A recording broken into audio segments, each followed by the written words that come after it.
दिल्लीत भाजपची मोठ्या विजयाकडे वाटचाल सध्या पाहायला मिळते।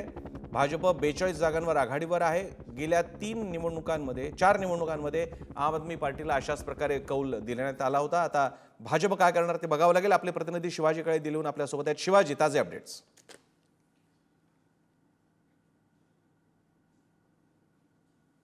ताजे अपडेट जर पाहिले तर बीजेपी जे सत्ता स्थापनेसाठी जे गणित असतं त्याच्यापर्यंत साधारण 40च्या आसपास जाताना पाहायला मिळते। 36 ते 40 जागांवरती ते आघाडीवर असतील पाहायला मिळतं आणि आम आदमी पक्ष 20 ते 21 जागांवरती आघाडीवरती आहे। मात्र सगळ्यात महत्त्वाची बाब म्हणजे जे त्यांचे प्रमुख चेहरे आहे मनीष सिसोदिया, अरविंद केजरीवाल आणि दिल्लीच्या मुख्यमंत्री आतिशी, हे तीनही नेते मागे आहेत। म्हणजे आघाडी त्या ठिकाणी भाजपने घेतलेली आहे। त्याचबरोबर एका ठिकाणी काँग्रेसने आघाडी घेतली आहे। देवेंद्र यादव हे काँग्रेसचे उमेदवार आघाडीवरती आहेत। मुस्लिम बहुल जे क्षेत्र आहे त्या क्षेत्रामध्ये देखील काँग्रेसचे नेते जे आहेत, काँग्रेस 2 नंबरवरती टक्कर देताना भाजपशी पाहायला मिळते। तर एकंदरीत जर पाहिलं तर दिल्लीमध्ये काँग्रेस देखील रेसमध्ये आहे आणि काँग्रेस रेसमध्ये असणं म्हणजेच आम आदमी पक्षासाठी मोठा धोका आहे। ज्या पद्धतीने 2019चे महाराष्ट्राचे निकाल होते त्याच्यामध्ये प्रकाश आंबेडकर यांनी महाविकास आघाडीचं गणित बिघडवलं होतं, त्याच पद्धतीने काँग्रेसला सोबत न घेऊन एक प्रकारे केजरीवाल यांनी मोठी चूक केलेली आहे आणि त्यांची ही चूक जी असेल ती ऐतिहासिक चूक असणार आहे। कारण दिल्लीमध्ये त्यांचा जर पराभव झाला तर पुन्हा एकदा त्यांना दिल्लीमध्ये उभं राहणं कठीण होणार आहे। कारण त्यांचा मतदार जो आहे तो विचारधारेचा मतदार नाहीये, तो स्कीम बेस वोटर आहे। स्कीम दिल्या तर त्यांच्यासोबत ते वोटर येऊ शकतो।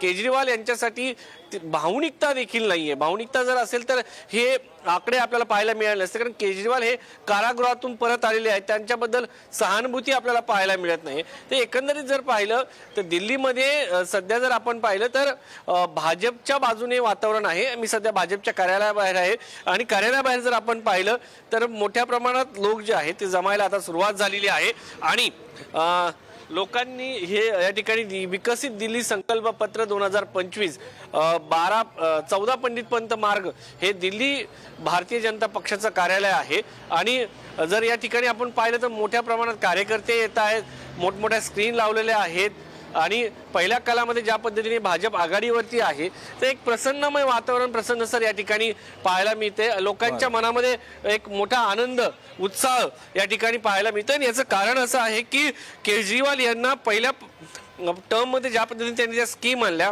त्याच्यामध्ये नाविन्य काही नव्हतं। या ठिकाणी पाणी मोफत होतं मात्र ते शुद्ध नव्हतं, हा सगळ्यात मोठा प्रश्न आहे। म्हणजे पाणी मोफत आहे पण घरामध्ये जे पाणी येतं ते शुद्ध आहे का हे पाहणं महत्वाचं होतं। सिवेज प्लांट किती करण्यात आले होते, पाणी शुद्धीकरण करून यमुनेमध्ये किती सोडण्यात आलं होतं।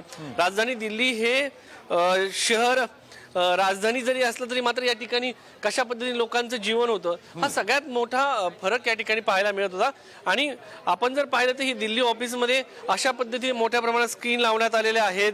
पंतप्रधान नरेंद्र मोदी यांचे बॅनर लावण्यात आलेले आहेत, केंद्रीय गृहमंत्री अमित शाह यांचेही बॅनर आहेत, त्याचबरोबर भाजप अध्यक्ष जे पी नड्डा जी आहेत। या ठिकाणी आपण बघू शकतो भाजपचे कार्यकर्ते, त्यांच्याशी आपण बातचीत करण्याचा प्रयत्न।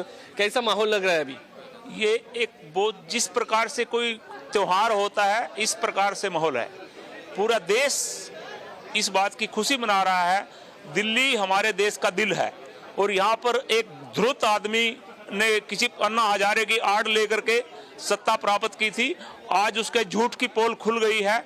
जिस प्रकार से उसने केवल नौटंकीबाजी और लोगों को बांटने का काम, समाज को लड़ाने का काम, उन्हें नकारात्मक राजनीति करने का प्रयास किया और उसने जिस प्रकार से दिल्ली की जनता के पैसे को लूटा है, शराब का कारोबार करके, घोटाले कर करके, अब वो केवल या तो तिहाड़ में जाएगा या जिस प्रकार से यमुना मैया के ऊपर उसने इस प्रकार से हरियाणा के लोगों को ऊपर तोहमत लगाई भी यहाँ पे जिन्होंने यमुना के अंदर जहर मिला दिया, अब उसको यमुना में डूब के मरना पड़ेगा या तिहाड़ में रहना पड़ेगा। 2 स्थान उसके लिए बचे हैं और उसके लिए कोई स्थान नहीं बचा है। दिल्ली की जनता ने उसको उसकी औकात बता दी है और जिस प्रकार से माननीय प्रधानमंत्री नरेंद्र मोदी जी ने दिल्ली की जनता से एक अनुरोध किया है कि भी दिल्ली के बगैर विकसित भारत का सपना साकार नहीं होता, इसलिए दिल्ली को विकास के अंदर धारा में आना ही होगा और लोगों ने उस बात के ऊपर भरोसा किया, मोदी जी की गारंटी के ऊपर भरोसा किया। जिस प्रकार से पूरे देश के लोगों ने भरोसा किया उसी प्रकार से दिल्ली की जनता ने भरोसा किया। अब दिल्ली के अंदर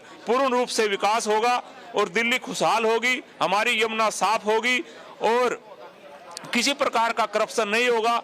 जिन्होंने करप्शन किया है उनसे वापस लिया जाएगा और उनको उसका एक एक पाई का हिसाब देना पड़ेगा।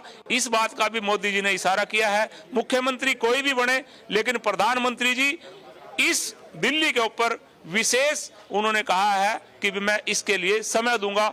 वो दिल्ली को बहुत आगे लेकर के जाना चाहते हैं और विकसित भारत के अंदर दिल्ली की अहम भूमिका होगी। वो दिन आज केजरीवाल, आतिशी और खुद मनीष सिसोदिया पीछे चल रहे हैं, क्या कहेंगे इसके आपण बारे में? दिल्लीतल्या आपल्या इनके कर्मों का फल प्रतिनिधीशी है। बोलणारे जे भाजपचे पदाधिकारी त्यांचं आपण बोलणं ऐकत होतो। दरम्यान आपण बघूयात आताच्या काही ताज्या अपडेट्स, कारण आता जवळपास दिल्लीचं चित्र स्पष्ट झालेलं आहे। दिल्लीमध्ये सत्तांतर होताना दिसतंय, दिल्लीमध्ये भाजपचं सरकार येताना दिसतंय। 70 जागांचे कल आता हाती आलेले आहेत। भाजप 44, आम आदमी पार्टी 25, काँग्रेसला 1 जागेवर आघाडी आहे आणि भाजपची मोठ्या विजयाकडे वाटचाल सुरू आहे। अर्थात असं असलं तरी आम आदमी पार्टीला गेल्या सलग 3 निवडणुकांमध्ये जे अतिप्रचंड बहुमत मिळालं, 60 जागांच्या पलीकडचं बहुमत मिळालं, तेवढं जरी मिळालं नसलं तरी सुद्धा भाजपनं सत्ता परिवर्तन मात्र करून दाखवलेलं आहे। आम आदमी पार्टीला आता विरोधात बसावं लागणार आहे हे स्पष्ट झालेलं आहे।